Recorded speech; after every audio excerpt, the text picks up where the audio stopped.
Hello दोस्तों, welcome back. भाई लोग और बहन लोग, आज डॉन डे है। जैसे अपने बॉलीवुड में सल्लू मियां, वैसे कोरीवुड में डॉनी भाईजान। और क्या बताऊं, डॉन का इंतजार तो 11 मुल्कों के व्यूवर्स कर रहे हैं। तो लेट्स गेट स्टार्ट। इंचोन के घसे पिटे पोर्ट पे वो आलीशान मर्सिडीज एक बड़ी शिप में जाके रुकती है। जापान से किसी ड्रग्स का रॉ मटेरियल आया है। जहाँ दो फुंतरू हमें दिखाई देते हैं, एक है हिरोशी और दूसरा है तकाशी। मर्सिडीज से डैनी डेंजोप्पा और टॉमी शाना नीचे उतरते हैं। वही बंदा पड़ा एक आदमी है। पता चलता है वो पुलिस कैप्टन है और उसकी इन ड्रग स्मगलर पे कब से नजर थी। डैनी उसका सर ऐसे तोड़ देता है मानो गन्ना काट रहा हो। डैनी की वो बेरहम हरकत देख के टॉमी गुस्सा होता है, तो डैनी उल्टा उसे धमकाता है कि तुम्हारे आदमियों की लापरवाही की वजह से ये पुलिस वाला हम तक पहुंचा। हिरोशी डैनी से कहता है कि रॉ मटेरियल से 20 किलो ड्रग्स बन सकता है। डैनी ने उस ड्रग्स को चुराने का फैसला किया है, जिससे टॉमी की फट गई है, क्योंकि वो ड्रग्स जापान के याकुजा मांगो का है। उस पुलिस वाले को गिफ्ट रैपिंग करके समुंदर में फेंक दिया जाता है। अब अपने हीरो के एंट्री का टाइम होता है, तो जाहिर है सिचुएशन भी वैसी ही है जैसी इस मूवी के हर पार्ट में होती है। कुछ गुंडे सड़क पे गुंडागर्दी कर रहे हैं कि तभी अपना 5 किलो का हाथ यानी कोरियन सल्लू डॉन प्रकट होता है और उन गुंडों को बड़े प्यार से गुंडागर्दी बंद करने बोलता है। उन बेचारों को पता नहीं होता उनका बाप उनके सामने है, तो उनमें से एक पतली हड्डी डॉन पे हमला करता है। डॉन सबको बस 2-2 पंच में जमीन चटा देता है। एक पतली हड्डी तो जोश में आके चाकू निकालता है। अब एक गधे की औलाद, डॉन उसको ऐसा पंच मारता है शायद वो 2 दिन नहीं उठेगा। पब्लिक को बिना पैसे का मैटिनी शो देखने मिलता है, तो वो भी खुश हो जाती है। डॉन मेट्रो पुलिस स्टेशन में सीनियर डिटेक्टिव है। कैप्टन मोमो डॉन से कहता है कभी तो गुंडों को होश में पुलिस स्टेशन भेजा करो, हर बार रिपोर्ट लिखवाने हॉस्पिटल जाना पड़ता है। डॉन उससे कहता है मैं तो 2 ही मारता हूँ, मगर सॉलिड मारता हूँ। कैप्टन बोलता है बॉक्सिंग छोड़ के तुम खामखा पुलिस की नौकरी में आ गए। अब कैप्टन जड़ी बूटी की बॉटल्स निकालता है जो उसकी वाइफ ने दी है ताकि नौकरी पे एनर्जी बनी रहे। कैप्टन सबसे कहता है एक जड़ी बूटी काफी है। डॉन 4-5 बॉटल गटक जाता है और कहता है एक से मेरा क्या होगा। तभी फोन आता है कि किसी लड़की ने होटल से कूद के सुसाइड की है। डॉन अपनी टीम के साथ वहां पहुंचता है। 28 साल की लड़की होटल की 8वीं मंजिल से नीचे गिरी है। वो एक आदमी के साथ होटल में आई थी, मगर सीसीटीवी में उस आदमी का चेहरा नहीं आया। डॉन का असिस्टेंट बंडी उससे कहता है कि शायद लड़की ने रूम के अंदर नशा पानी किया था। फिंगरप्रिंट से पता चला है उस आदमी का कोई पुलिस रिकॉर्ड नहीं है, मगर रूम में मिली एक डायरी पे किसी ऑरेंज क्लब का नाम लिखा है। फॉरेंसिक डॉक्टर बताती है ड्रग्स के ओवरडोज से लड़की को पहले हार्ट अटैक आया, बाद में वो नीचे गिरी। लड़की के पेट में हाइपर नाम का नया ड्रग्स मिला है जो बाकी चिंदी ड्रग्स से काफी पावरफुल है। हो सकता है किसी ने जबरदस्ती इतना ड्रग्स उसे दिया हो। लड़की की सहेली से पता चलता है कि उस जापानीज आदमी ने उन्हें वो ड्रग्स शराब में मिला के दिया जिसके साथ वो होटल आई थी। कैप्टन चाहता है कि केस को नारकोटिक डिवीजन को सौंपा जाए, मगर डॉन उससे कहता है ये मर्डर केस है, मैं इसे सॉल्व करूंगा। डॉन बंडी के साथ ऑरेंज क्लब जाने का फैसला करता है। बंडी इस बात से डरा हुआ है कि भाईजान एंट्री के नाम पे क्लब के स्टाफ की धुलाई ना कर दे। वो डॉन से कहता है वारंट के बगैर हम अंदर जा नहीं सकते। डॉन कहता है पगले, मैं खुद वारंट हूँ। क्लब के बाहर लड़कियों का झुंड खड़ा है। उनमें से 2 आइटम अपने हीरो पे लाइन मारना शुरू करती है। अपना बड़ा भाई भी शर्माता है। तभी रतन नूरा वहां आता है जो डॉन का खबरी है और जो डॉन को क्लब में बिना मारपीट के एंट्री दिलाने वाला है। नूरा दोनों को बड़े कस्टमर की तरह प्रेजेंट करता है और अंदर एंट्री दिलाता है। डॉन वीआईपी लॉन्च की तरफ जाने मुड़ता है कि एक मोटा सांड उसे रोकता है। ऊपर से वो डॉन को झापड़ भी मारता है। ये तो सबसे बड़ी गलती है भैया। डॉन बस उसे एक ही मुक्का मारता है, उसी में काम चल जाता है। मोटा फर्श पे बेहोश डॉन एक कोरियन को वही हाइपर नाम का ड्रग्स बेचते हुए देखता है, तो वो उस वीआईपी रूम में जाता है जहाँ 2 फुंतरू बैठे होते हैं। डॉन अपनी स्टाइल में दोनों की पिटाई करता है, तो वो मोटा सांड डॉन को मारने फिर से वहां आता है। व्हाट अ करेज, कब सुधरेंगे ये लोग। डॉन उसे फिर से एक ही पंच देता है। मोटा फ्लोर लेवल पे जाता है, फिर भी दूसरा आदमी नहीं मानता, तो उसकी भी पिटाई होती है। फुंतरू से पता चलता है कि क्लब का मैनेजर ड्रग डीलर के बारे में जानता है, तो उस नमूने को भी पकड़ के पुलिस स्टेशन लाया जाता है। दूसरी ओर डैनी डेंजोप्पा और टॉमी एक टकलू से मीटिंग करते हैं जो मिस चॉपसुई के लिए काम करता है। इस चॉपसुई का चेहरा तो ऐसा है मानो वो मैयत पे आई हो। डैनी उसके साथ 20 किलो के हाइपर ड्रग्स का सौदा तय करता है जिसकी कीमत $30 मिलियन है। चॉपसुई उन्हें एडवांस में $1 मिलियन देती है। यहाँ पुलिस हिरोशी का स्केच बना चुकी है जिसे वो उस होटल वाली लड़की के मर्डर में ढूंढ रहे हैं। वो स्केच मैनेजर को दिखाया जाता है, मगर वो पहचानने से साफ इनकार करता है। तो अब पुलिस स्टेशन में लगे सीसीटीवी को क्लीन करने के बहाने से कवर किया जाता है और उसी 2 सेकंड में भाईजान उस मैनेजर को 2 जबरदस्त मुक्के जड़ देते हैं। डॉन का इंट्रोगेट करने का अपना ही तरीका है। मैनेजर के सामने जन्नत का नजारा आता है। 2 पंच में उसका बीपी पूरा लो हो जाता है। अब वो तोते की तरह बोलने लगता है कि हिरोशी नाम का जापानीज आदमी उसके क्लब में वो ड्रग्स बेचता है जिसका कमीशन वो मैनेजर को देता है और ये हिरोशी गैंगनम से है। रतन नूरा से डॉन को पता चलता है कि गैंगनम की गिल्ली क्लब में जुगनू नाम की औरत भी है, हाइपर ड्रग्स बेचती है। वो वहां पहुंचते हैं मगर दरवाजा लॉक होता है। ऑफ कोर्स उससे कुछ फर्क नहीं पड़ता क्योंकि डॉन उसे तोड़ देता है। अंदर और एक टकलू होता है। डॉन उससे कहता है कि वो जुगनू से मिलना चाहता है मगर टकलू डॉन से पंगा लेता है। नतीजा वही, 2 मुक्के में टकलू ढेर। वहाँ एक ड्रॉवर के नीचे डॉन को वो हाइपर ड्रग्स मिलता है। डॉन जुगनू से कहता है चलो फटाफट स्टोरी बताओ। तो जुगनू अपने बचपन से शुरू करती है। जब मैं छोटी बच्ची थी बड़ी शरारत करती थी। बंडी उससे कहता है बहना तुम्हारी नहीं इस हिरोशी की स्टोरी बताओ। जुगनू बताती है कि ये हिरोशी जापान से आए रॉ मटेरियल से हाइपर ड्रग्स बनाता है। वो याकुजा से बिलोंग करता है। तो अब डॉन उससे हिरोशी का लोकेशन लेके कैप्टन को भेजता है। कैप्टन हिरोशी के ठिकाने पहुंचता है तो हिरोशी और तकाशी उन पे हमला करते हैं। ये लोग कैसे वैसे उन पे काबू पा लेते हैं। तभी वहां उन्हें उस पुलिस वाले की गन मिलती है जिसे मूवी की स्टार्टिंग में डैनी ने मारा था। कैप्टन को वहां 20 किलो हाइपर भी मिलता है। तो अब कैप्टन इन दोनों पपलुओं को लेके कार से पुलिस स्टेशन जाने निकलता है। वो एक खुशखबरी डॉन को देता ही है कि एक कार उसकी कार को टक्कर मारती है। टक्कर इतनी जबरदस्त होती है कि सब पुलिस वाले घायल होकर बेहोश हो जाते हैं। अब इस दूसरी कार से डैनी और उसके आदमी नीचे उतरते हैं और पुलिस कार में रखा 20 किलो का ड्रग्स हासिल करते हैं। जाते जाते वो हिरोशी और तकाशी दोनों को मार देते हैं। मगर इस बात से डैनी बहुत बौखला जाता है। वो टॉमी को धमकाता है तुम्हारी लापरवाही की वजह से आज हमारा माल पुलिस के हाथ लगते लगते बच गया। टॉमी डैनी से कहता है हिरोशी को मार के तुमने बहुत बड़ी गलती की है। दरअसल यही ड्रग्स दूसरे दिन चॉप सुई को देना है। पुलिस पे हुआ ये हमला और पकड़े हुए ड्रग्स का इस तरह चोरी हो जाना, इस बात से डॉन बहुत गुस्सा होता है। अब हमारे सामने आता है चिकना चमन जो टॉमी के ड्रग्स को पैक करने का काम करता है। टॉमी परेशान है कि अब हिरोशी के बाद ड्रग्स को मार्केट में कौन बेचेगा। तो अब टॉमी चिकने से कहता है आज के बाद ड्रग्स को मार्केट में बेचने का काम तुम्हारा है। अपने प्रमोशन से चिकना बहुत खुश होता है। डॉन को पता चलता है कि हिरोशी की जगह मिली हुई गन उस डिटेक्टिव की है जो पिछले 2 दिनों से गायब है। मतलब हिरोशी उस डिटेक्टिव के बारे में जरूर कुछ जानता था। असिस्टेंट बताता है जापान का याकुजा मांगो और कोरिया का स्मगलर व्हाइट शार्क, ये दोनों मिलके हाइपर ड्रग्स को बना के बेचते थे।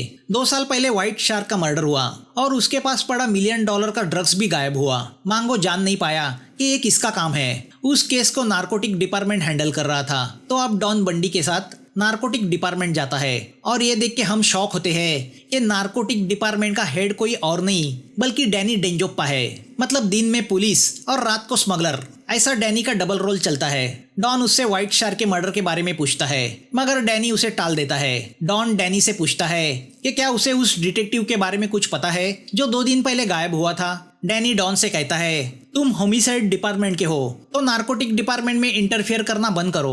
सिचुएशन गर्म होते देख बंडी डॉन को वहां से ले चलता है। गर्मा गर्मी में डॉन डैनी को अपने विजिटिंग कार्ड के बदले चाइनीज रेस्टोरेंट का कार्ड देता है। डॉन जान जाता है ये डैनी कुछ गड़बड़ इंसान है। अब डॉन व्हाइट शार्क के राइट हैंड फोगो से मिलता है। वो कहते हैं ना अंग्रेज गए और औलाद छोड़ गए। फोगो भी वैसा ही है। उसका बॉस मर गया मगर ये भाई साहब 2-4 पंटरों को पकड़ के बॉस बने फिरते हैं। वो भी वही गलती करता है जो सबने की। डॉन से लड़ने जाता है। डॉन उसे एक ही मुक्का मार देता है।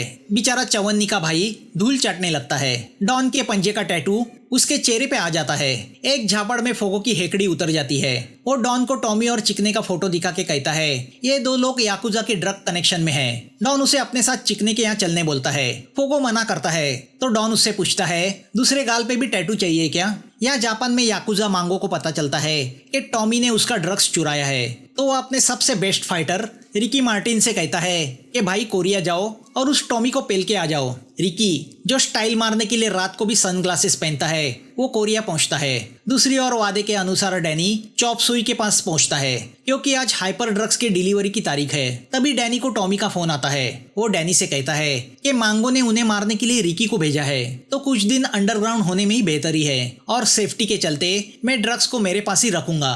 तो अब डैनी टकलू से 2 दिन की मोहलत मांगता है। चॉप सुई उसे धमकी देती है कि अगर 2 दिन में ड्रग्स नहीं मिले तो ये भूल जाएगी कि वो पुलिस वाला है। वो उसे मार देगी। टॉमी के एटीट्यूड से डैनी बौखला जाता है। टॉमी के अड्डे पे उसके आदमी ड्रग्स से कमाया हुआ पैसा लेके भागने की तैयारी में है कि तभी वहाँ पे रिकी आता है और अपनी कटाना से सबको बुरी तरह मार देता है। मगर वहाँ टॉमी नहीं होता जो रिकी का असली टारगेट है। यहाँ डॉन फोगो के साथ उस क्लब पहुंच जाता है जहाँ चिकना बैठा है। चिकने के लोग भी वही गलती करते हैं, डॉन से उलझ पड़ते हैं। उनको लगता है वो 20 है तो अकेले भाईजान को आराम से मारेंगे, मगर डॉन सबको एक एक पंच में सुला देता है। वो चिकने से टॉमी का पता पूछता है, मगर चिकना डॉन पे हाथ उठाता है तो डॉन उसके पेट में ऐसा पंच मारता है चिकना पैंट में ही लूज मोशन कर देता है। दूसरी ओर डैनी को पता चलता है कि टॉमी एक होटल में छुपा है। टॉमी पैसा लेके होटल से भागने जाता है तो उसका सामना रिकी से होता है। टॉमी रिकी से कहता है कि मांगो का ड्रग्स चुराने का आइडिया मेरा नहीं, डैनी का था। तभी होटल के बेसमेंट में डॉन भी पहुंच जाता है। पास ही गुजरते कार में वो टॉमी को देख के वो उस कार को रोकने की कोशिश करता है। डॉन और रिकी के आदमियों के बीच फाइटिंग शुरू होती है कि तभी रिकी अपनी कार से डॉन को उड़ाता है। डॉन रिकी का चेहरा देख लेता है मगर उसे पकड़ नहीं पाता। पुलिस को होटल में टॉमी के आदमी की लाश मिलती है। दूर कार में बैठे डैनी को पता चलता है कि रिकी टॉमी को लेके गया। किसी सुनसान जगह रिकी टॉमी को लाके उसे 30 मिलियन के उस ड्रग्स के बारे में पूछता है, मगर टॉमी जानता है कि अगर उसने रिकी को ड्रग्स के बारे में बताया तो वो उसे मार देगा। वो रिकी से कहता है पहले मुझे छोड़ दो, बाद में मैं बताता हूँ। मगर रिकी दरिंदा है, वो बिना सोचे समझे टॉमी को मार देता है। अब वो डैनी को मारने का फैसला करता है। दूसरे दिन पुलिस को टॉमी की लाश मिलती है। उसे मरा हुआ देख डैनी टेंशन में आता है कि टॉमी ने ड्रग्स को कहाँ छुपाया होगा। वो टॉमी के लोगों पे हमला करता है तो उसे पता चलता है टॉमी को रिकी ने मारा है, मगर रिकी को भी ड्रग्स नहीं मिले तो ड्रग्स है कहाँ। टॉमी की मौत से डॉन भी परेशान है। वो चिकने से पूछता है तुम्हारी स्टोरी क्या है। चिकना कहता है मैं तो सिर्फ ड्रग्स को पैक और डिलीवर करता हूँ। डॉन उससे कहता है इस ड्रग्स के चक्कर में अब तक कितने सारे लोग मारे गए हैं। डॉन जानना चाहता है वो मिस्ट्री मैन कौन है जिसने पुलिस की कार को टक्कर मार के उनकी कार से ड्रग्स चोरी किए, क्योंकि वो टॉमी तो नहीं है। डॉन की हरकतें देख के चिकने की फट जाती है। वो डॉन से कहता है कि जिसने ड्रग्स की चोरी की है वो जापानीज याकुजा तो नहीं हो सकते, क्योंकि जापानीज खुद ड्रग्स को ढूंढ रहे हैं। टॉमी का एक पार्टनर भी है, वो कौन है मुझे पता नहीं। वो डॉन से कहता है कि टॉमी मांगो से ड्रग्स का रॉ मटेरियल जापान से लाके या उसकी हाइपर गोलियां बनाता था। उन गोलियों को हिरोशी और तकाशी क्लब में बेचते थे। उन्हें बेचने में और कस्टमर दिलाने में ये मिस्ट्री मैन मदद करता था। और ये रिकी याकुजा का सबसे बेस्ट फाइटर है, किलर मशीन। जब भी कोई प्रॉब्लम होता है मांगो इसे भेजता है। टॉमी और मिस्ट्री मैन ने मांगो का 30 मिलियन का ड्रग्स चुराया है। जरूर उसे हासिल करने ये रिकी आया होगा। तो अब अगर रिकी को ड्रग्स नहीं मिला तो उसका और इस मिस्ट्री मैन का टकराव होना पक्का है। डॉन कहता है हम दोनों पंटरों को पकड़ेंगे, मगर पहले ड्रग्स तो हासिल करें। तभी उस पुलिस वाले की लाश मिलती है जिसे मूवी के स्टार्ट में मार दिया गया था। डॉन समझ जाता है मैटर अब सीरियस होते जा रहा है। यहाँ डैनी का आदमी टॉमी के ऑफिस जाके ड्रग्स को ढूंढने की कोशिश करता है कि तभी रिकी वहाँ आता है और उसे मार देता है। अपने आदमी की लाश देख के डैनी शॉक होता है। तभी उसे याकुजा मांगो का कॉल आता है। वो डैनी से कहता है मेरा ड्रग्स लौटा दो, मैं तुम्हें छोड़ दूंगा। डैनी उससे कहता है मेरे नेटवर्क की वजह से तुम अपना ड्रग्स बेच के अब तक इतना पैसा कमा चुके हो। अब पैसा कमाने की बारी मेरी है, जो उखाड़ना है उखाड़ लो। मांगो कहता है तुम्हारी उखाड़ने रिकी आ रहा है। डैनी को इस बात का टेंशन है कि उसे आज चॉपसुई को ड्रग्स डिलीवर करने हैं, नहीं तो पंगा हो जाएगा। बिना ड्रग्स के डैनी को आया देख टकलू उसकी पिटाई शुरू करता है, मगर डैनी को भी मार खाने की आदत नहीं, तो वह टकलू के साथ उसके सब आदमियों को मार देता है और चॉपसुई से कहता है मैंने प्रॉमिस किया है तो ड्रग्स की डिलीवरी जरूर करूंगा। टॉमी के ऑफिस में नार्कोटिक के पुलिस वाले की लाश देख के डॉन हैरान होता है। मरा हुआ ऑफिसर डैनी का असिस्टेंट था, ये जान के डॉन और हैरान होता है। वो सीधा नार्कोटिक के ऑफिस में पहुंच जाता है, मगर डैनी का खास असिस्टेंट डॉन से उलझता है तो डॉन उसकी उंगलियां तोड़ देता है और उससे कहता है अगली बार मुझसे उलझोगे तो पिछवाड़ा तोड़ दूंगा, जिंदगी भर बैठ नहीं पाओगे। डॉन सोच में पड़ा है कि अगर ड्रग्स किसी को नहीं मिले तो ड्रग्स है कहाँ। तभी अपना चिकना डॉन से कहता है टॉमी की एक यॉट भी है, क्या उसे चेक किया। तो अब ये लोग यॉट क्लब पहुंचते हैं तो वहाँ के गुंडे वही गलती करते हैं। डॉन भी उनपे अपना हाथ साफ कर लेता है। वहाँ रिकी का आदमी यानी कप नूडल भी वहाँ होता है। वो ओवर कॉन्फिडेंस में डॉन के हाथों अपना जबड़ा तोड़ लेता है। कप नूडल डॉन को बताता है कि अभी भी ड्रग्स उनके हाथ नहीं लगे। तो अब यॉट का एक्सेस कार्ड लेके डॉन और टीम यॉट में एंट्री करती है, मगर अंदर ड्रग्स नहीं होते। तभी डॉन की नजर एंकर पे जाती है। वो एंकर को ऊपर खींचते हैं तो उसे बांधा हुआ 30 मिलियन का ड्रग्स उन्हें दिखाई देता है। आखिर जो किसी को नहीं मिला वो अपने डॉन को मिला था। डॉन जान चुका है कि वो मिस्ट्री मैन डैनी ही है। जो पुलिस की नौकरी की आड़ में ड्रग्स बेचता है। तो वो डैनी को रंगे हाथों पकड़ने का प्लान बनाता है, जिसके लिए उसे मोटे फोगो की मदद चाहिए। या फोगो एक सड़ियल कार भोले भाले कस्टमर को $30,000 में बेचने की कोशिश कर रहा है, मगर तभी वहां डॉन पहुंचता है और फोगो की चालाकी जान जाता है। वो कस्टमर को वही कार महज $3 में बेच देता है।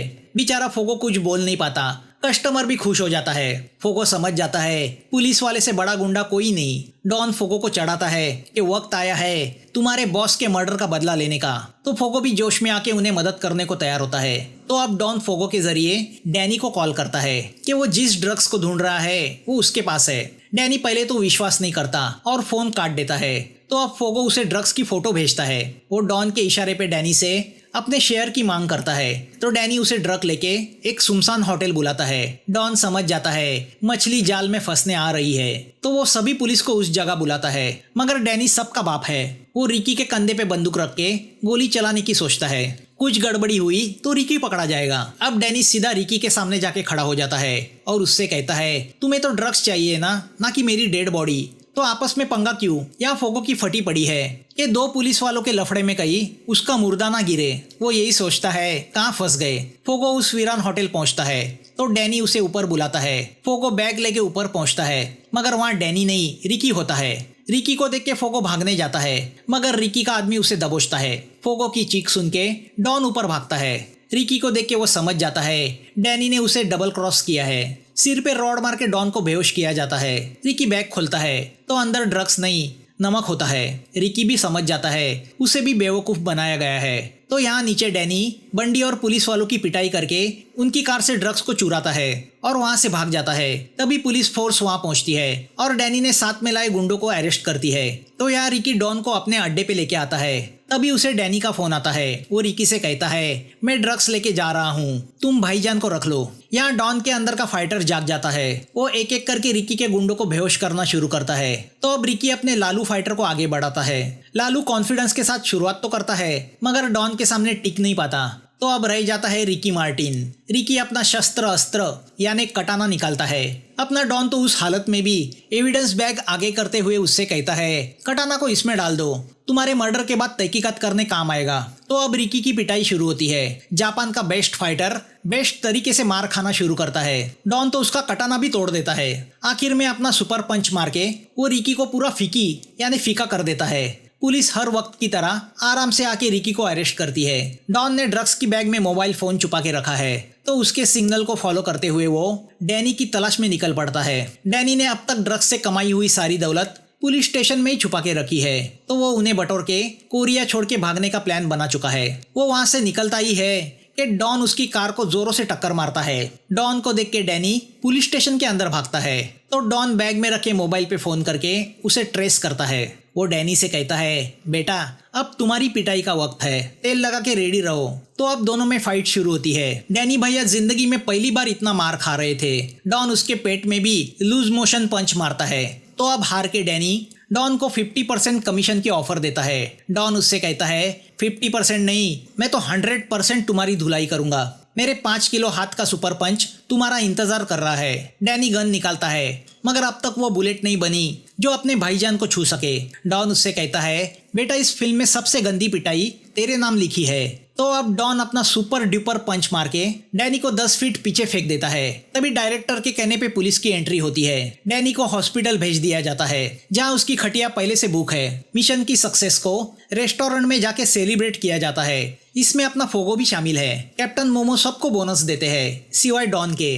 डॉन उससे पूछता है मेरा बोनस कहाँ है? कैप्टन बोलता है पागल हो गए हो क्या? इतनी सारी प्रॉपर्टी के तोड़फोड़ का और विलन के ट्रीटमेंट का बिल कौन भरेगा? मगर अपने भोले डॉन को इसकी आदत है। ड्रग्स स्मगलरों की गिरफ्तारी हुई, यही उसके लिए बोनस है। अब 3 साल गुजरते हैं। सियोल के एक वीडियो पार्लर के सामने एक चकाचक स्पोर्ट्स कार आके रुकती है। उसमें से एक ढिंचैक आदमी उतरता है। उसके साथ एक चिड़िया भी है। वो उस पार्लर का ओनर है। वो सनग्लासेस निकालता है तो पता चलता है अरे ये तो अपना चंकी है। कौन चंकी? पिछले 2 पार्ट में देख लेना, लिंक डिस्क्रिप्शन में है। चंकी तो बड़ा कॉमेडी नमूना है। तभी बाहर खड़ी उसकी कार का हॉर्न बजने लगता है। वो गुस्से से बाहर देखता है। डॉन को देख के वो समझ जाता है ये शनि तो उसकी कुंडली में हमेशा के लिए लिखा है। डॉन उससे कहता है चंकिया मुझे तुम्हारी जरूरत है। भाई लोग और बहन लोग, अगला पार्ट भी एक्सप्लेन करूंगा, नो टेंशन। दोस्तों, मेरी मेहनत के बदले मैं आपसे बस यही रिक्वेस्ट करूंगा कि आप इस चैनल को सब्सक्राइब करें, लाइक करें, इस वीडियो को शेयर करें ताकि हमारा हौसला और बढ़े। तो फिर मिलेंगे नए वीडियो के साथ। Thanks for watching.